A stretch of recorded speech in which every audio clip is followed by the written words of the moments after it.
From start to finish, how long does it take to buy or sell a business? We sat down with one of Columbus's premier business brokers. Stay tuned, you don't want to miss this.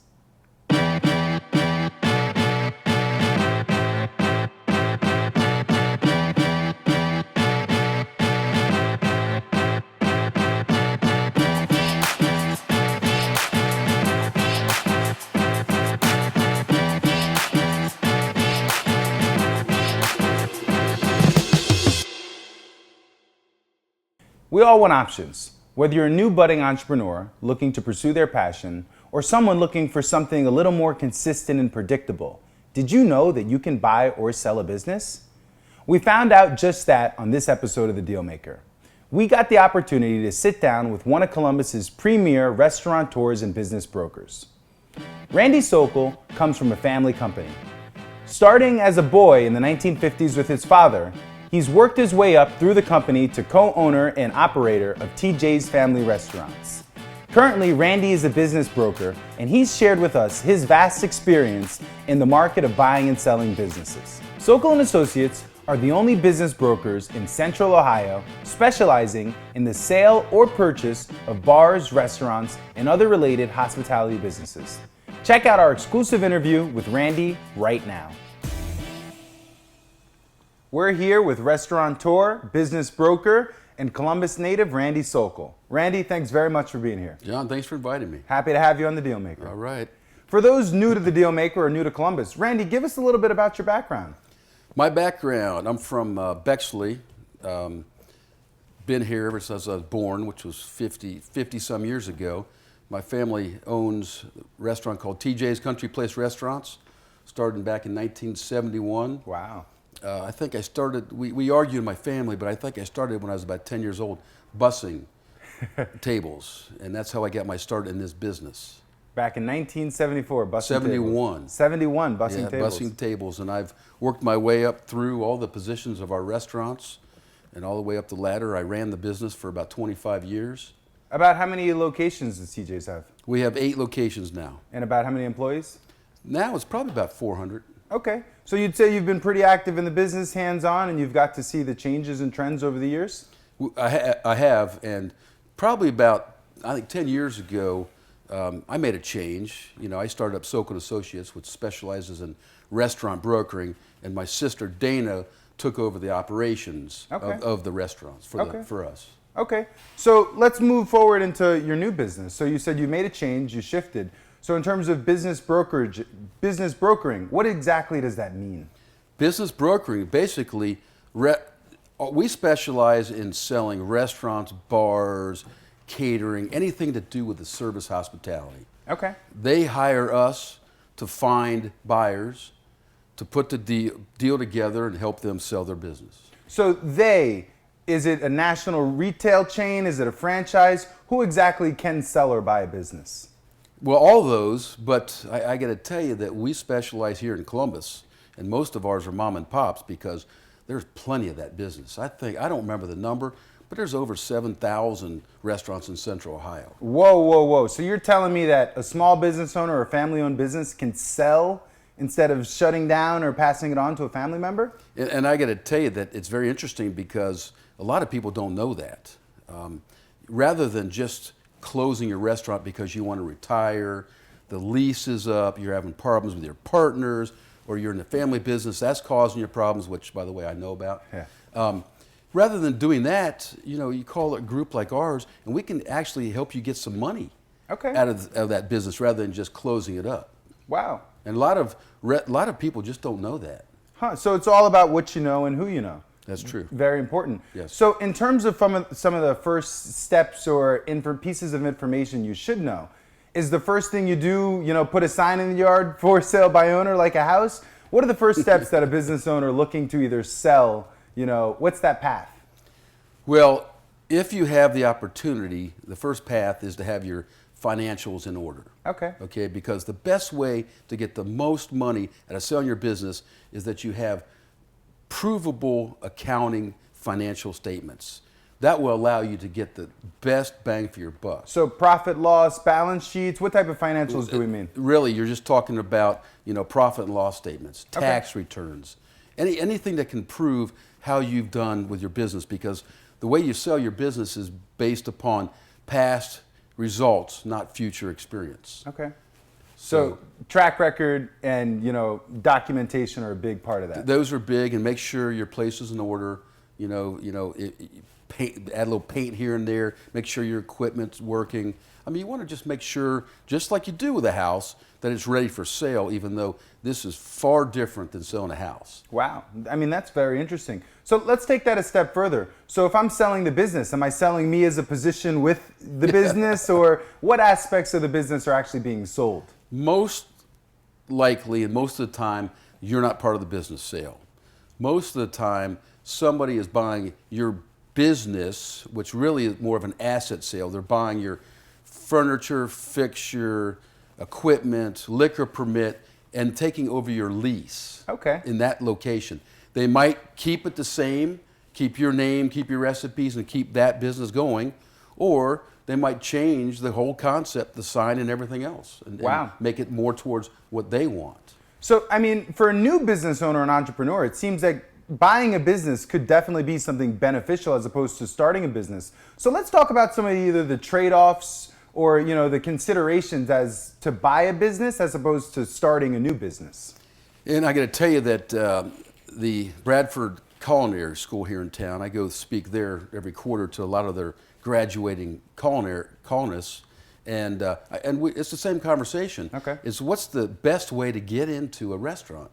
The most expensive way is to take what they call vanilla box, nothing inside, and build it out. Okay. That's the most expensive. The least or the best cost-effective way is to find a restaurant that's selling, and they don't want to sell their name and their recipes. It's just an asset sale. Okay. So in terms of financing, I think, a lot of new business owners either bootstrap or they get a loan to start their business. How does the money differ when you're buying a business as opposed to starting it? Well, banks are very difficult to work with for this industry, for restaurants and bars. So unless you have your financials in perfect order and you have a great profit, you're not going to get bank money. So really, the way to get money to finance these is pretty simple. Family, friends, associates, good customers, seller financing. Banks is just a very difficult avenue that most of the time just doesn't happen. So Randy, based on your experience over the years, let's say how many deals or transactions in terms of business sales or purchases have you been involved in? My group have done probably close to 1,000 in the last 10 years of all kind of deals that we do. Wow. And that includes leases, that includes sale of liquor permits, sale of equipment, and then all the other restaurant deals that we've done. So we're very experienced in this business. Okay. So from that experience, I mean, you mentioned it kind of has to be a private, purchase or private funds. So in terms of purchase price, I mean, we're here in the Midwest, it's Columbus, Ohio. So can you give us some price points in terms of examples or previous case studies? If I want to buy a juice business or a yogurt business, how much capital should I be expecting to either spend or to raise in order to move forward? Well, let me start that out by telling you the biggest pitfall that buyers make is that they go undercapitalized. So what that means is, let's say they buy a restaurant for $100,000, and then they have $20,000 for doing just cosmetics, and then they have no money in the bank for operations. So they really got to have $50,000, $60,000 in the bank just for the startup. Working capital. Working capital, exactly. And that's the biggest problem. And once you start behind in the restaurant business, it's tough to catch up. Okay. So to answer the other part of your question, I mean, it's all over the board. I mean, we've sold restaurants for $50,000 and we've sold restaurants for $500,000. Okay. So there's no way of giving you numbers. They're all just based upon what we see in that restaurant or bar. Okay. So let me push back a little, putting on my challenging cap. So, reviewing your website where I could see local businesses and listings for sale, I noticed a couple things that kind of made me curious. On one hand, I noticed certain businesses were selling for less than cash flow. And cash flow is just the amount of, net income at the end of the year or the end of the month.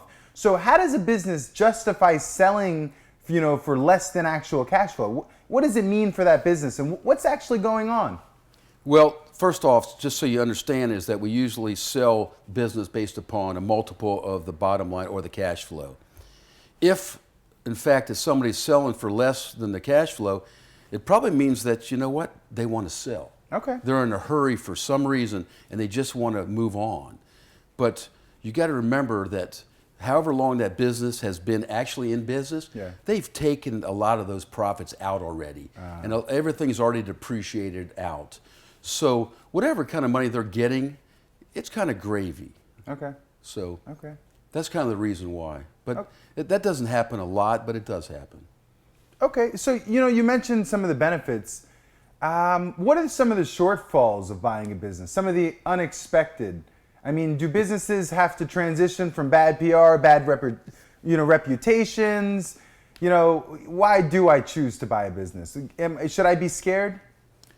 Well, I got to tell you, with social media the way it is today, you can turn around that bad reputation overnight. Now, it used to be that it took a long time, and you had to invest a lot of money in marketing to let everybody know that there's a new sheriff in town, it's a new restaurant.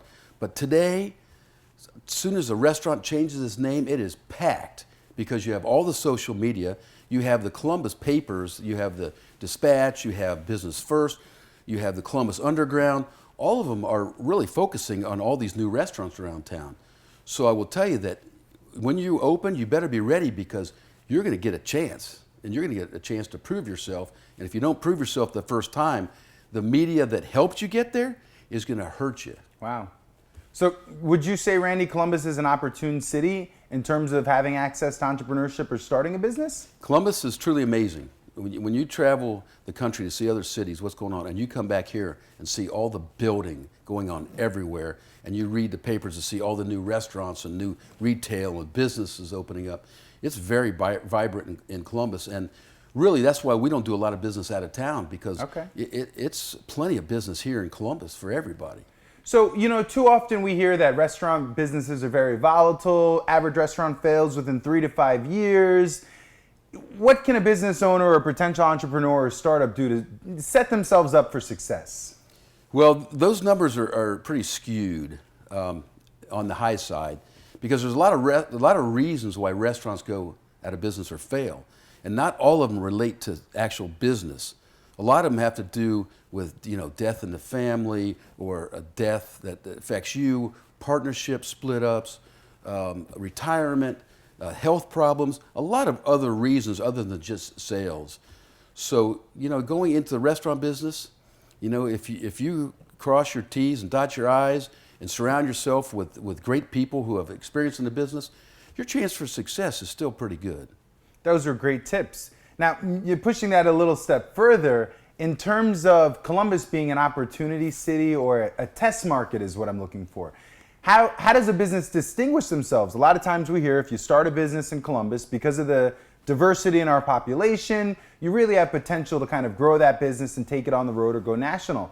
How does a business, whether you're assuming a business, buying one, or you're starting one from scratch, what can, a new business owner do to kind of really, capitalize on this test city? Well, I'll tell you, my father taught me lessons in regards to that a long time ago. A couple that I learned that I still practice and preach today is, number one, is all you can do is worry about your own four walls. Okay. You got to take care of what's inside your business to make sure it's run right. Second thing is that your competitor, if you're located downtown, your competitor is not in Dublin. If you pay attention to 1 to 3 miles around your restaurant, and you're able to market to that group, then your chances of success are pretty strong, and you don't have to worry about the other competition.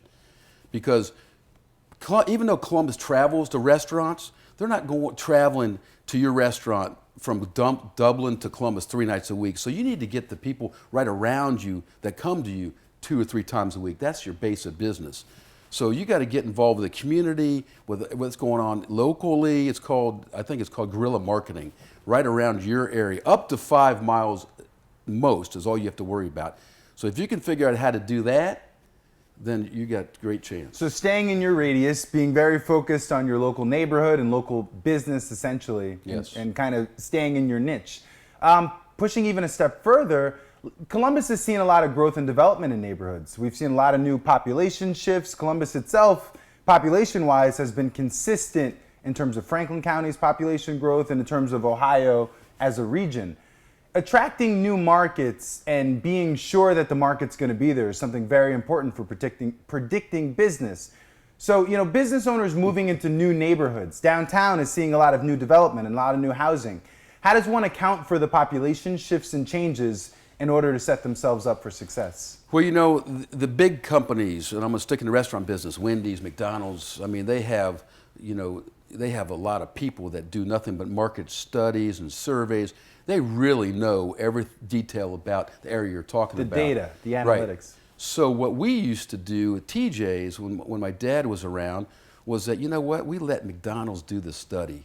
And we're pretty sure if all the requirements were there for McDonald's, we as TJ's could go there. And it proved successful to us. Now, I'm not suggesting that everybody follow McDonald's around, Sure. but what I'm suggesting is check around the area to see who's there, and find out why they're there. Because you might not be able to find all the detail on market study that the big companies have there available to them. Sure. So I think that's the important part. And there's another thing that goes with that, same thing, John. There are a lot of restaurants that are in a location that have gone out of business 3 or 4 times, different concept, different owners. So people think that maybe that place has got ghosts or it's spooked. And my opinion of that, because TJ's have done that before, we've gone in some of those locations and are there 20 years to talk about it, is you got to have the right concept for the right location. Okay. And if you don't, then you're probably not going to Not last gonna be very long, and you're going to become one of those ghost restaurants. That's great advice. Randy, what would you say in terms of whether it's a business owner or a startup, once again, trying to get tapped into the right education, the right resources? How does Columbus support, the restaurant industry and the restaurant business, restaurateurs? Where can we get education, insight, policy? How can you, begin that professional development aspect? And I would start with the associations. Okay. The Ohio Restaurant Association, you have, the Food and Lodging, you have the Bar Associations, you have a lot of these associations that have done the work for you. They've already got that information and can hook you up with who you need to educate with, as well as the City of Columbus has made great advancement in its support of small businesses. Okay. Is there anything in particular the city's doing in terms of incentives or programs to really help businesses that you're familiar with? You know what? I don't keep up on those. Okay. But if you go to their websites, I know that I was involved with the Restaurant Association, working with the City of Columbus on a website they developed that has the information you're talking about. So it's all there. Okay. You just have to go do it. Okay. So Randy, if one of the viewers are watching and their cousin, their aunt, their father has a small business and they're really unsure of the future, but they need some advice. What are some steps to find that information to begin, like you said, preparing the financials or the back-end framework? What advice can you give our viewers? Well, the biggest advice is to call Sokol Associates. That's first. Call us. And you know what? You don't have to list the business with you at that moment. We can just give you advice on what we see, maybe what the market value is now, what you can do to enhance that market value. Just give you our professional advice based upon the experiences we've had dealing with all those restaurants all these years. Okay. So Randy, some of our viewers are searching Google late at night. They're wanting to start a business. They're wanting to sell a business. In terms of information, you are the only exclusive broker for restaurant, retail, hospitality in Central Ohio. How does your group distinguish themselves from other competition, and who is the competition? Well, let me first start by who is the competition. And when I'm talking about who is the competition, I'm talking about who has actually been hired and listed restaurants for sale. And there are some other brokers that are with other businesses that do a great job. Okay. They don't specialize in restaurants. They have other businesses they sell, but they're good. And a lot of restaurateurs and some of these businesses selling hire actual realtors. Wow. And most realtors don't have the experience selling a business. I don't think it's the best route to go. But those are your kind of choices. You know, in regards to our business, why would you want to go with Sokol Associates? And I got to tell you that, first off, myself as president, I mean, I got 45 years in the business of doing everything in the business. One of the other guys that works with me, his name is David Kim. He's owned restaurants. I don't know, I think he's probably about 20 years worth. Another guy named Brett Post has been in the business about 40 years, as long as I have been. So, and we've seen all sides of the businesses, from opening our own restaurant, from selling our own restaurants, to building our own restaurants, to closing our own restaurants, to doing leases and everything related to what we do. I mean, so that is really the value of our business over some of our competitors, is just that you're getting the experience and we understand your pain. Mm-hmm. And I know that selling a business is emotional and painful. And we can go through that with you and help you get through that period. Being an operator has definitely provided some insights of that intimate experience. It is, and I got to tell you, through the whole process of deal making in this business, a lot of it is hand holding, to get over the hump, to actually cut the tie between yourself and your baby, the restaurant that you created, and just to understand that it's a business and it's time to sell.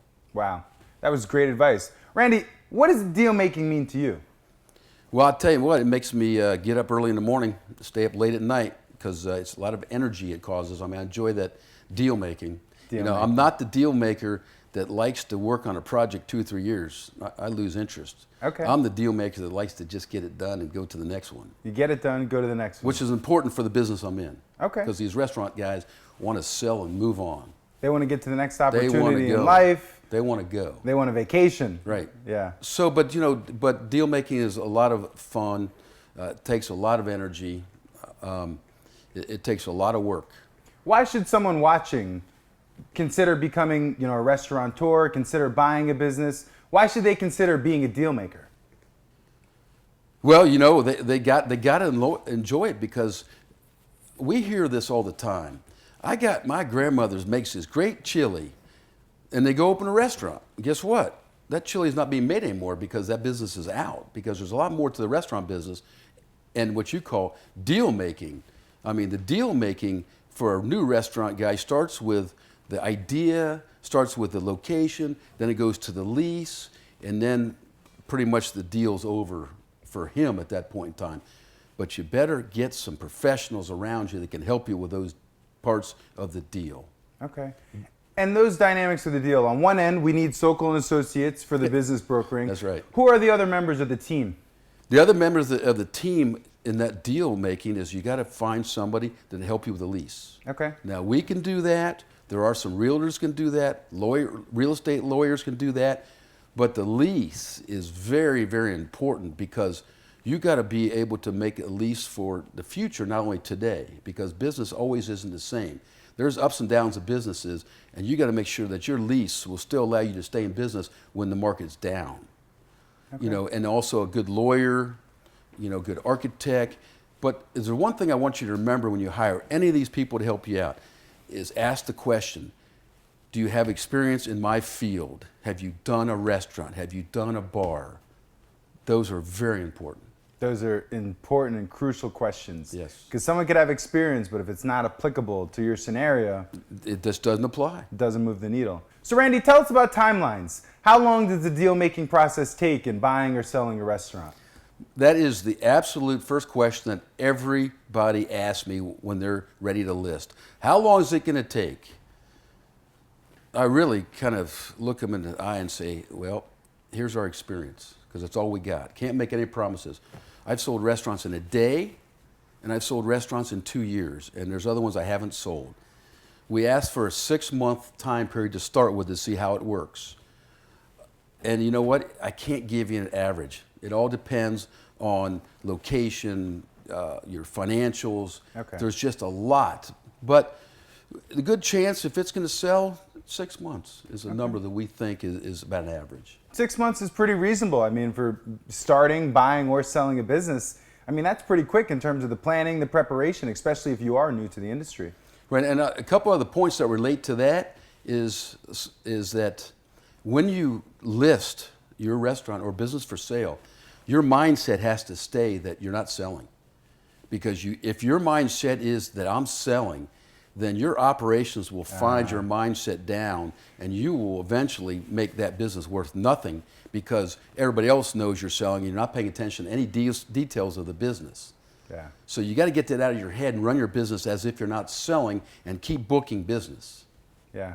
Keep moving forward, Yep. keep moving the needle, keep Exactly. hitting those goals. That's right. No, that's Exactly. great advice. Randy, thanks very much for being here on The Dealmaker. Any final thoughts for our audience? No, just remember that you can sell. You can sell your business. For more information, check out Randy Sokol at sokolandassociates.com. You're watching The Dealmaker. Wow. If there's anyone you should have learned from, Randy Sokol is your guy in Columbus, Ohio. Next week on The Dealmaker, we catch up with commercial landlord and developer Richard T. Day of the Day Companies. We'll be downtown Columbus learning about historic redevelopment projects along the High Street corridor. You don't want to miss it.